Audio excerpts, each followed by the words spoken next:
บายดีท่านผู้ชมยินดีต้อนรับเข้าสู่รายการชีวิตและสุขภาพเนาะซึ่งว่าอาทิตย์นี้ก็ยังคงมาพบพ่อกับข้าพเจ้า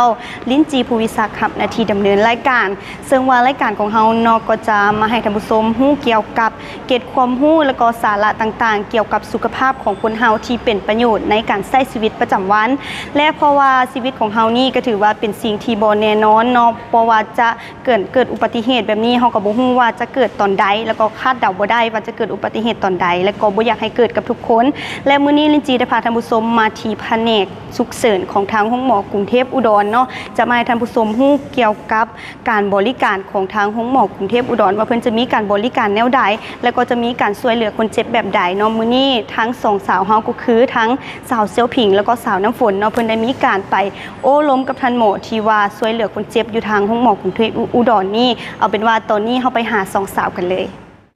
ท่านผู้ชมสำหรับในตอนนี้เสือผิงได้อยู่กับอีกหนึ่งผู้เชี่ยวชาญอีกหนึ่งแผนกที่ว่าเป็นความจำเป็นสำหรับคนเจ็บหรือว่าผู้ป่วยนอนในขั้นเบื้องต้นนั่นเองและตอนนี้ได้อยู่กับทั้งท่านดร.เป็นทีพ้อยกันแล้วสบายดีสบาย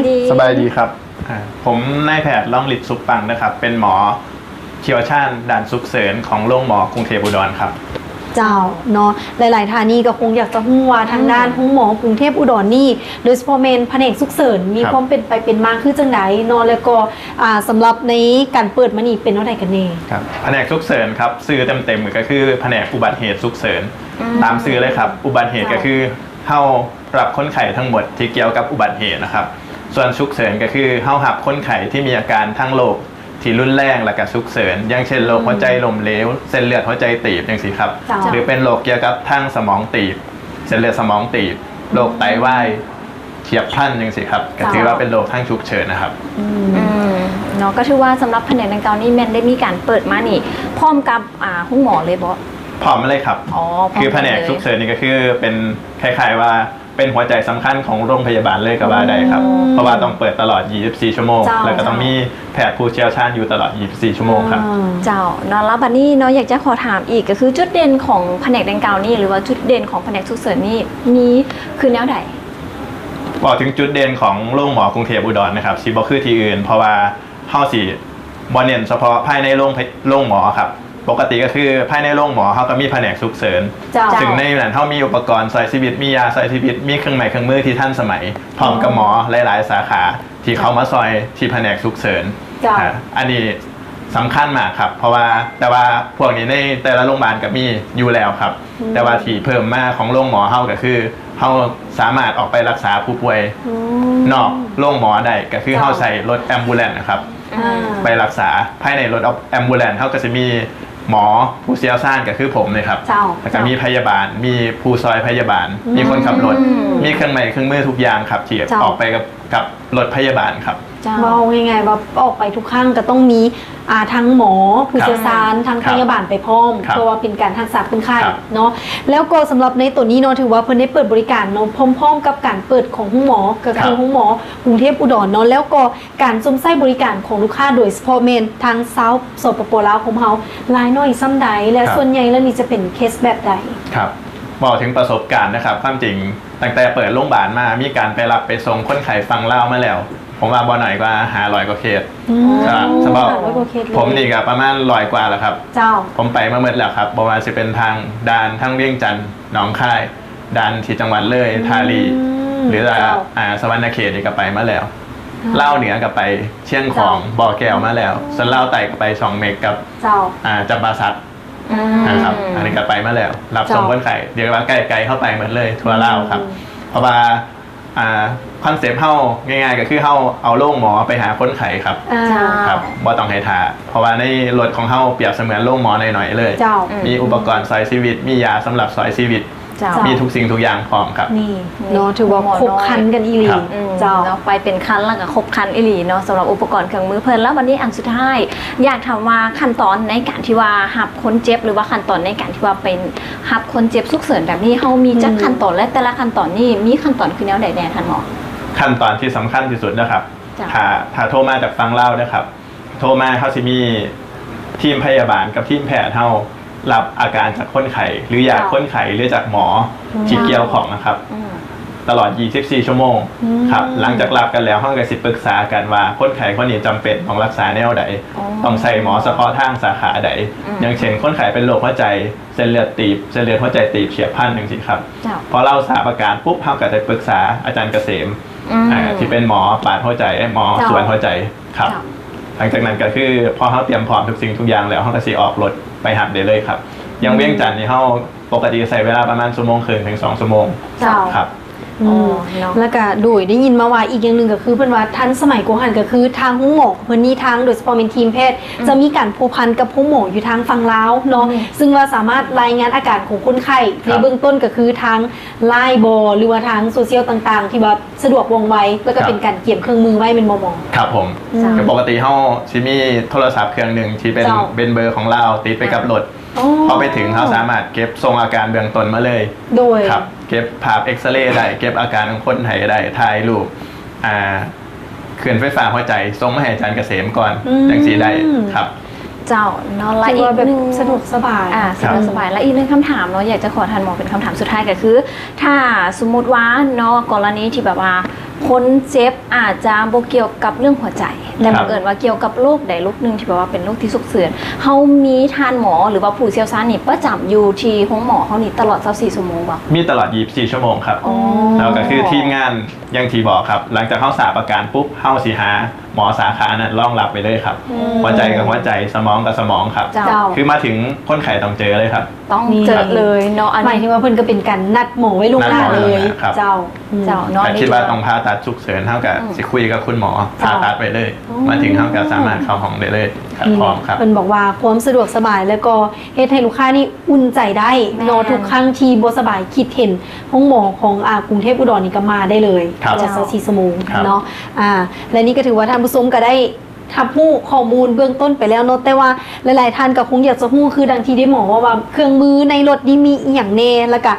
หู้พางภายในเนาะจะเป็นคือจังใดเนาะในตอนนี้ถือว่าในหมอและก็เสผิงและน้ำฝนเนาะจะพาท่านผู้ชมไปรับชมพร้อมๆกัน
และสำหรับตอนนี้เนาะถือว่าพวกเขาก็ได้มาตัวจริงเลยก็คือมานั่งอยู่ในรถฉุกเฉินรู้สึกว่าอุปกรณ์เครื่องมือพวกนี้ก็หลากหลายอย่างกันเลยเนาะมีอย่างแน่ทานหมอสวยอธิบายให้ฟังเด็ดอันนี้ก็คือรถฉุกเฉินของเขานะครับรถฉุกเฉินของเราอุปกรณ์เข้ามากเลยครับเพราะว่าเขาเพื่อที่จะรองรับคนไข้ในทุกกรณีไม่ว่าจะเจ็บปวดท่านใดเป็นโรคหัวใจเป็นโรคทางสมองหรือเป็นโรคทางอายุรกรรมอื่นๆเขาก็สามารถมีอุปกรณ์ซอยเหลือได้หมดเลยสำคัญที่สุดนะครับตัวนี้เป็นตัวมอนิเตอร์ขึ้นไฟฟ้าหัวใจซึ่งตัวนี้บอกง่ายๆคือเครื่องซอกหัวใจอุปกรณ์พวกนี้มันสามารถซุบชีวิตได้เลยครับตัวนี้จะเป็นตัวซอกหัวใจครับเขาจะมี2ข้างตัวนี้ครับคนไข้มีปัญหาเรื่องหัวใจหยุดเต้นครับตัวนี้จะเป็นตัวปั๊มหัวใจให้คนไข้กลับมาตัวนี้ซื้อว่าเป็นตัวที่สำคัญที่สุดในรถเฮ้าเลยครับรองลงมาก็เป็นตัวนี้เป็นอุปกรณ์ซอยของเรื่องหายใจคนไข้ที่เป็นพวกระบบหายใจลมเหลวครับตัวนี้เป็นอุปกรณ์ซื้อภาษาอังกฤษก็คือ ventilator ช่วยในคนไข้ที่แบบหายใจบ่ได้หายใจเองบ่ได้ต้องใช้ท่อซอยหายใจ แล้วก็ใส่เครื่องดีซอยครับ เจ้า หายใจฟืดบอกหายใจยากประมาณ ครับ นี้เนาะ เป็นพวกหอบหืดคันรุ่นแรกจังซี่ครับหรือแบบติดเชื้อทั้งเดินหายใจจังซี่ครับ เจ้า เพราะว่าต้องใส่ท่อช่วยหายใจแล้วก็ต้องใส่เครื่องดีซอย เจ้า อันนี้เครื่องหลักๆสำคัญของเราแล้วครับที่เรานำมากับรถในกระเป๋านี่เขาจะมีอุปกรณ์ทุกอย่างครับอุปกรณ์ใส่ท่อช่วยหายใจ อุปกรณ์ใส่น้ำทะเลครับอุปกรณ์แล้วก็อุปกรณ์ให้พวกออกซิเจนอื่นๆ เจ้า พวกเข็มฉีดยาสีร่วมอยู่ในนี่หมดเลยครับ อืม ที่สำคัญอีกอย่างหนึ่งก็คือ นี่ อันนี้เป็นกระเป๋ายาครับ โดย ในนี่สิมียาสำคัญต่างๆครับ คือบอกง่ายๆคือยาที่สำคัญในโรงพยาบาลเราเข้าหยอดมา นี่เลย นี่เหมือนเลยครับ อ๋อ สามารถซอยชีวิตได้เหมือนเลย เจ้า อันนี้ก็คือในกรณีที่แบบเจ็บป่วยฉุกเฉินสำหรับ เจ้า ในคนที่เป็นพวกอุบัติเหตุต่างๆครับ เจ้า อุปกรณ์ที่ซอยในเรื่องของอุบัติเหตุเขาก็จะมีแบบ มีฟังนี่เจ้า ตัวนี้จะเป็นพวกดามข้อครับ อุปกรณ์ดามข้อเขาจะมีใน เวลาเคลื่อนย้ายคนเจ็บ เวลาเคลื่อนย้ายครับ อืม ในนี้เขาก็จะมีครับ เป็นเฟือกครับ อืม มีเฟือกล่มครับ ตัวนี้สามารถดามได้เหมือนโตเลย ดามโต นี่ ก็ได้ ดามแขนก็ได้ ดามขาก็ได้ครับ เจ้า อันนี้ถือว่าเป็นเครื่องมือที่ทันสมัย ครับ เนาะ ทันสมัย แล้วก็บอกว่าท่านจะเจ็บเป็นในกรณีใดก็แล้วแต่สามารถที่ให้เอิ้นมาปฐมพยาบาลก่อนที่จะมาฮอดผู้หมอได้ ครับ สามารถช่วยชีวิตเบื้องต้นได้เลยครับ เจ้า สามารถให้คนไข้มาถึงโรงพยาบาลได้พอมาถึงโรงพยาบาลเท่าสิมีห้องฉุกเฉินภายในห้องฉุกเฉินเท่ามีอุปกรณ์เครื่องไม้เครื่องมือแบบครบพร้อม เจ้า ทุกอย่าง เจ้า พร้อมกับหมอหลาย ๆ สาขา อืม อาจจะเป็นพวก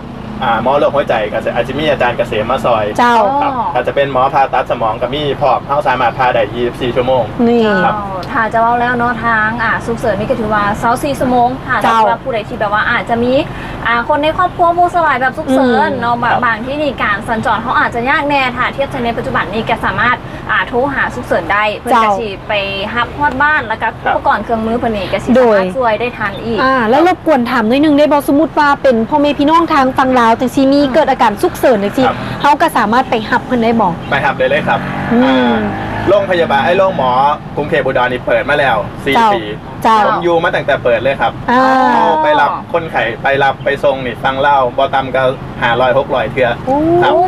ผมผู้เดียวนี่100 กว่าเทือ เจ้า ดานผมไปมาเมื่อแล้วดานเวียงจันทน์หนองคาย อ่า ไปมาแล้วดาน เจ้า ชาลีเลยไปมาแล้ว อ๋อ เชียงของเล่าเหนือก็ไปครับ เชียงของ เจ้า บ่อแก้วนี่ผมก็ไป อืม ไต้สุดช่องเมฆ เจ้า เมฆ จำปาสัก ก็ไปมาแล้ว ก็ไปมาแล้ว ขอแค่ ห บ รือ อก ว่า ครับใกล้ๆ บริการถึงที่ได้เลย แล้ววันนี้หลังจากฮู้แล้วว่าทั้งฝั่งลาวเพิ่นกับบริการเฮาเรีย เจ้า กว่าสมมติว่าบังเอิญว่าเป็นคนที่แบบว่าเพิ่นเกิดว่ามีคนในครอบครัวฉุกเฉินอยู่ทางพุ่นเนาะ ครับ แล้วโทรติดต่อมาหาทางพี่ ครับ แล้วเขาจะไปเลยบ่หรือว่าทางนั้นต้องมีการเฮ็ดเอกสารนั่นนี่นั่นบ่หรือจัง เอา ได จะมี call center ครับ call center อ่า อยู่นี่ โทรมาเบอร์บวก66 เจ้า 42 343 444 เจ้า พอโทรมาปุ๊บทางนี้เขาจะมีทีมแพทย์ทีมพยาบาล อืม ที่ซอยหับอาการ จากนั้นก็จะโทรติดต่อไปทางอยู่ในโรงพยาบาลกับอยู่ในโรงหมอฟังเล่ากับโทรติดต่อ ทาง ฟังโรง ลาว หมอฟังเล่าว่าคนไข้อาการเป็นยังไง อืม เขาจังเตรียมของให้พร้อม เจ้า ว่าอุปกรณ์ใดที่จำเป็น อืม หรือเตรียมหมอเฉพาะทางไว้พร้อม อ่า เพราะว่าคุณหมอฟังหนูเป็นโรคหมอหัวใจเขาก็สิ เจ้า รายงานหมอทางนี้เลยว่าเดี๋ยวสิมีคนไข้โรคหัวใจมากนะ อ่า คุณหมอกสิถาประมาณตี 3 ตี 4เพิ่นก็สิมาถาได้ อ๋อ ครับ ระยะเวลาจากนี่ถึงเวียงจันทน์ปกติก็ประมาณชั่วโมงครึ่งถึง2 ชั่วโมงครับ แม่ เจ้า แต่ว่าก็คืออาจซาสุดกับซีซามองดานแต่แล้วแต่ จ้ะ แต่ปกติเขาสิให้รถโรงพยาบาลเราหักรัดคิวได้อยู่แล้วครับ โดย ไม่ เนาะ มีปัญหาแต่ว่าก็คือในปัจจุบันนี่เขามีระบบเฮลิคอปเตอร์มา โอ้ เฮลิคอปเตอร์ ไวนี่เนาะ ครับไป เจ้า พวกสถานที่ใกล้ๆได้หลวงพระบางวังเวียงอย่างสิครับ โดย นำมาส่งที่นี่ได้ นี่ แต่ละเขตแต่ละแขวงอยู่ที่ประเทศลาวบ่ต้องเป็นห่วงเนาะเพิ่น ครั สิ บ มีมาไว้ๆนี้แล้ววันนี้ขอถามอีกได้ว่ากรณีที่ท่านหมอเว้าคือกรณีที่ว่านอนอยู่ในห้องหมอเนาะ เจ้า คนเจ็บอยู่ห้องหมอแล้ววันนี้กรณีที่ว่าคนเจ็บอยู่บ้านตัวเองเด้บัดนี้สามารถโทรมาหาเฮาแล้วเขาไปรับคนเจ็บได้บ่หรือจัง ได้ครับโทรมาจากบ้านได้เลยครับทางโรงพยาบาลก็สิรับไว้ เจ้า หมอกับพยาบาลก็สิปรึกษากันว่าคนไข้คนนี้ถ่ายอยู่บ้านได้บ่มีอันตรายก็สิไปหับอยู่บ้านได้ แต่คัดคิดว่าคนไข้มีอันตรายต้องรีบไปโรงหมอไก่เคียงก่อนก็สิแนะนำอาการเบื้องต้น ใกล้ๆก่อน ไปใกล้ๆก่อนครับจังมีประโยชน์มากที่สุด เจ้า แต่ว่าคนไข้คัดถ่าได้อยู่บ้านเข้าไปรับถึงบ้านครับ ฮะ รวมทั้งอุปกรณ์พวกนี้เข้าไปเฮ ฮ็ดเบื้องต้นได้เลยว่ามันให้ยาให้น้ำทะเลที่บ้านได้เลยครับ โดย ครับ แล้วบางคนนี่ก็สงสัยว่าเอ๊ะถ้าสมมติว่ามีคนเจ็บแบบนี้แน่นอนว่ามื้อหนึงต้องมีหลายกรณีที่เกิดขึ้นเนาะเฮามีรถบริการนี่หลายปานใด ตอนนี้ รถฉุกเฉิน ครับรถเข้าสามารถขามได้ครับ ตอนนี้ เจ้า 3 ขั้นครับ สามขั้น เดี๋ยวจะเพิ่มขึ้น อ่า ตามปริมาณนะครับ โดย ในอนาคตก็จะเพิ่มขึ้นเรื่อยๆครับ นี่ อ๋อ เนาะกะไว้วางใจได้ ไว้วางใจ เรื่องของความว่องไวความ อืม ปลอดภัย และก็เครื่องมือที่ทันสมัยเนาะ และสิ่ง เจ้า สำคัญอีกได้ยินมาว่าทางแพทย์หมออยู่นี่เพิ่นถือว่าประจำการตลอด24ชั่วโมง เจ้า พร้อม 24ชั่วโม ที่ งครับ ว่าจะให้บริการหรือว่าพร้อมที่ว่าจะให้การกินผัวบรรดาคนเจ็บที่ว่าได้เข้ามาที่ห้องหมอนี่อย่างแน่นอน เจ้า เนาะก็ถือว่าได้เห็นกันไปเนาะว่าจะเป็นอุปกรณ์เครื่องมือต่างๆ และก็ถือว่ารู้สึกว่ามีความทันสมัยนี่ เมนแล้ว โดยเฉ เนาะ พาะแม่นเครื่องนี้ที่ว่าทันหมอเว่าทั้งสองเครื่องนี้ เจ้าถือว่าเป็นเครื่องสำคัญเลย เจ้า เจ้า เพราะว่าอันนี้นี่ถ้าว่าเขาเห็นนี่ก็ชิแมนเห็นอยู่ในห้องฉุกเฉินแท้ๆห้องที่ เจ้า ว่าสมมติว่าหัวใจล้มเหลวแล้วปุ๊บก็ชิมีอยู่ในห้องนั้นแต่ว่า มีแล้ว ในปัจจุบันนี้ในรถเพิ่นก็ยังมีอีก ครับ เจ้า เนาะถือว่าทันส บอก มัย ยังไงคือเฮาเอาโรงพยาบาลหน่อยๆไปหาทันครับ อ่า อันนี้ เพื่อเป็นการซอยเบื้องต้นก่อน ก็ต้อง เจ้า ให้คนไข้มาหาที่โรงพยาบาลเอาโรงพยาบาลไปหาเลย เจ้า นี่เป็น เนาะ คอนเซ็ปต์ คอนเซ็ปต์ของทางห้องหมอเพิ่นเนาะหรือว่าผู้ใดที่ว่าอาจจะมีพ่อแม่ของตัวเองหรือว่าญาติพี่น้องที่ว่าเจ็บเนาะบางที่นี่เขาขับรถมาเอง เจ้า แต่อาจจะเฮ็ดให้การสัญจรนี่มีความแออัดไปมาซ่าแบบนี้เนาะถ้าสมมุติว่าสุกเสริญแท้ๆก็คือการสามารถโทรหาเพิ่นได้ เจ้า ว่าซั่นๆเนาะอันนี้ก็ถือว่าเป็นอีกหนึ่งการบริการอยู่ที่ห้องหมอกรุงเทพอุดรที่ว่าพร้อมที่จะรับมือเกี่ยวกับในเรื่องของการที่ว่าห้องรับเอาบรรดาคนเจ็บบ่ว่าจะเป็นทางสุกเสริญหรือว่าทั่วๆไปแบบนี้เพิ่นก็พร้อมที่จะให้บริการเนาะด้วยเครื่องมือที่ว่ามีความทันสมัยด้วยแพทย์ที่ว่ามีความเชี่ยวชาญนำอีก และสุดท้ายนี้เดี๋ยวจะให้ทางดรน้องฝากอย่างถึงท่านผู้ชมที่กำลังรับชมในปัจจุบันนี้ ครับสุดท้ายนี้ที่อยากสิฝากไว้อะครับก็คือโรคปัจจุบันนี่การรักษาเบื้องต้นเป็นสิ่งที่สำคัญที่สุดนะครับไวที่สุดจะมีประโยชน์ต่อคนไข้มากที่สุดครับบ่ว่าสิเป็นโรคฉุกเฉินต่างๆโรคหัวใจโรคสมองยิ่งเข้าทำเวลาดีๆแค่ไหนรักษาเบื้องต้นได้ดีแค่ไหนครับการรักษาก็สิมีประโยชน์ต่อคนไข้มากที่สุดครับ เจ้าเนาะอันนี้ก็ถือว่าเป็นอีกหนึ่งการบริการเนาะอยากให้ทุกคนนี่ได้เห็นถึงความหมายความสำคัญเนาะสามารถติดต่อมาหาเพิ่นกันได้ และสุดท้ายนี้เนาะก็ต้องขอบใจกับทางท่านหมอรองฤทธิ์สุขปรังเนาะที่ว่าได้ให้การสัมภาษณ์เนาะและก็ได้ให้ข้อมูลรายละเอียดเกี่ยวกับในเรื่องของแผนกฉุกเฉินและยังบ่เพียงพอยังให้พวกเรานี่ได้มาเห็นอุปกรณ์เครื่องมือในรถฉุกเฉินอีกด้วย เห็นแล้วขอบใจหลายๆเอาเป็นว่าสำหรับตอนนี้เนอกใจท่านผู้ชมไปพบกับลิ้นจีกันต่อเลยเนาะในระยะสุดท้ายของทางรายการ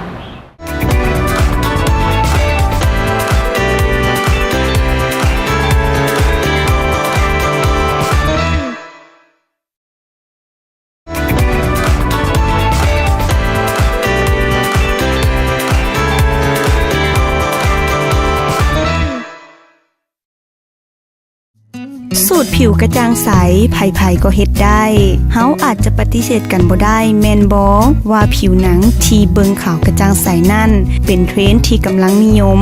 การที่มีผิวขาวเป็นจุดหนึ่งที่ดึงดูดความสนใจของเพศตรงข้ามรวมถึงการสร้างความประทับใจข้างทำอิฐที่เห็นแดดบ้านเฮาก็พร้อมที่จะเผาไหม้ผิวหนังเฮาได้ตลอดเวลา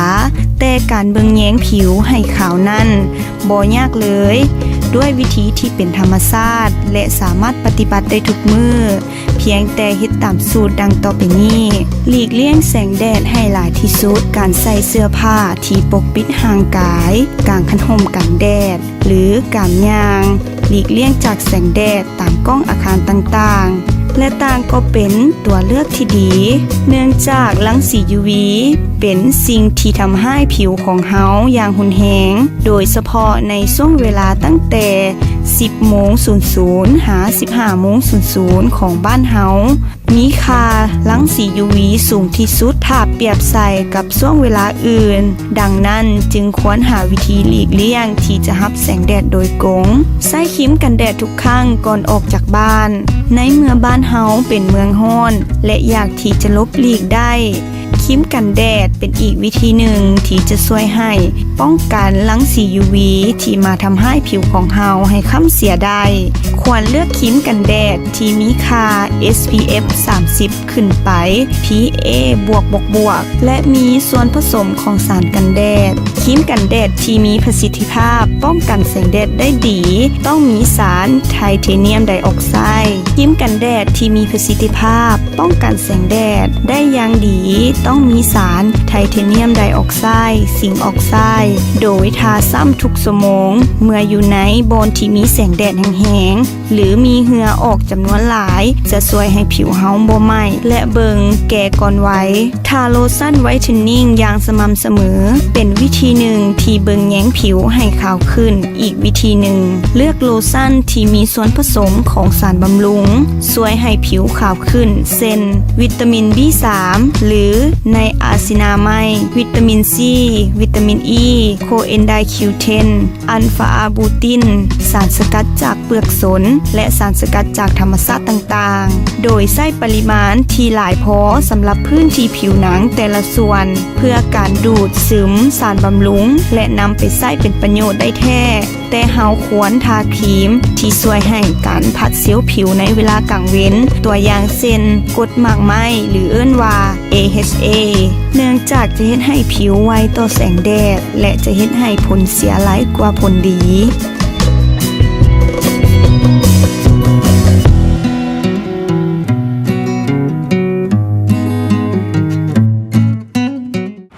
เจ้าท่านผู้ชมสำหรับมื้อนี้เฮาก็ได้ฮู้กันไปเนาะเกี่ยวกับข้อมูลเนาะของทางแผนกฉุกเฉินทางห้องหมอกรุงเทพอุดรและก็ยังมีรถที่ว่าทันสมัยเนาะรับใช้คนที่ว่าเกิดวิกฤตการณ์หรือว่าเกิดอุบัติเหตุแบบนี้ให้